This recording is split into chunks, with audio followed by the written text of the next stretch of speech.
Hey, what's up guys? Thanks for stopping by the channel. I hope you're all fantastic out there. I have a slightly forgotten movie to talk about with you guys today. It's an assassin-themed action flick from 1998 called The Replacement Killers. It's directed by Antoine Fuqua, starring Chow Yun-Fat and Mira Sorvino. It's a traditional story that really feeds off its action and its style, so let's get into it.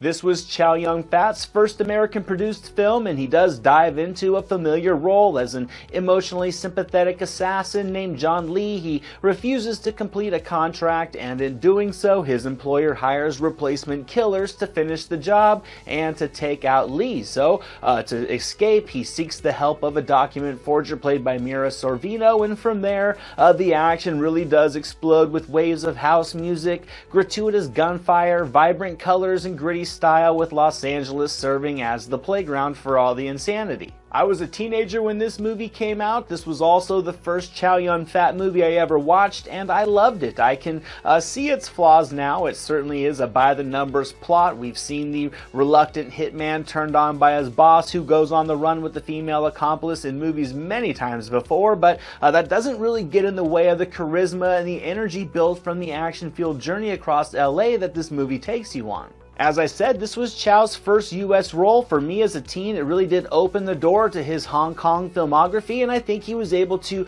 really carry the story effectively. He's the quiet, often stoic lead that just flips a switch when the violence kicks in to become a killing machine, and Chow really did show his experience by, I think, capturing both sides of this troubled character with his own personal touches, while also crafting an appealing chemistry with Sorvino. This movie may go through the motions, but I mean, watching Chow and Sorvino on the run and killing those in their way delivers plenty of charming doses of chaos.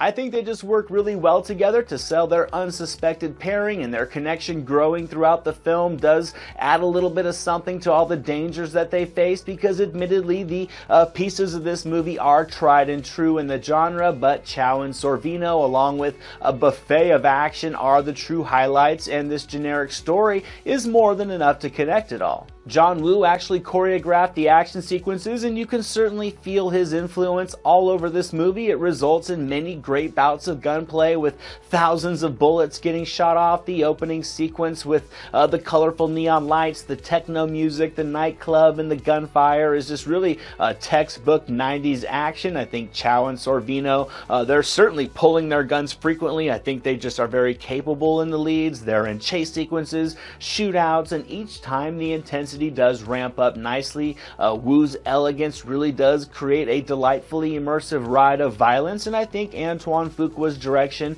does capture it with an immersive eye with strong, fluid camera movements. Now, this was also Fuqua's first time behind the camera for a full feature film, and while I do think Woo came in to effectively bring his style to this movie to frame the action side of the film extremely well, I also feel his impressions are maybe a bit too influential on the film overall. You can see Fuqua didn't really get to apply his own mood or tone to this story. It's a well-directed movie, no doubt, but if you sat down and watched it and had no idea who the director was, you'd probably assume it was a John Woo movie, and of course that's probably not too much of a surprise, assuming the studio probably had more faith in Woo directing Chow during the key moments of action than a rookie director in Fuqua.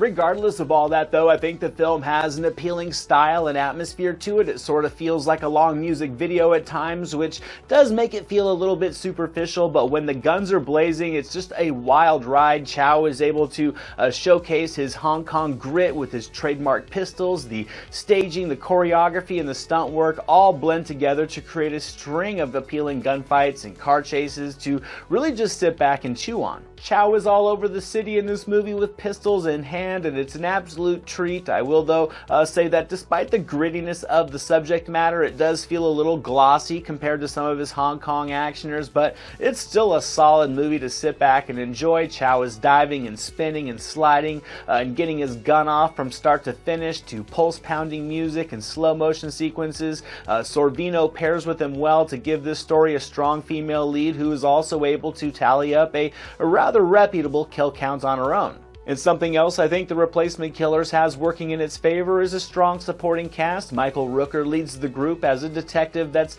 a bit stuck in the middle of everything. He makes the most of a routine character type to have a few solid scenes. Jürgen Prochnow, I think, is a serviceable heavy. Admittedly, he does play the role pretty straight.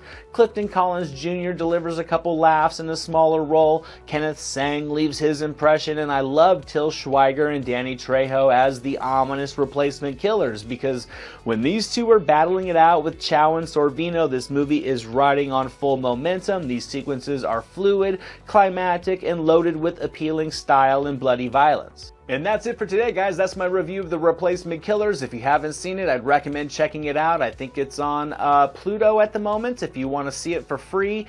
Chow Yun-Fat would go on to Crouching Tiger, Hidden Dragon a couple years after this movie, and America would certainly get to know his name by then. But this sleek little action movie still stands up as his introduction to Western audiences, showing moviegoers what he truly could deliver as an action lead with a couple pistols in his hands.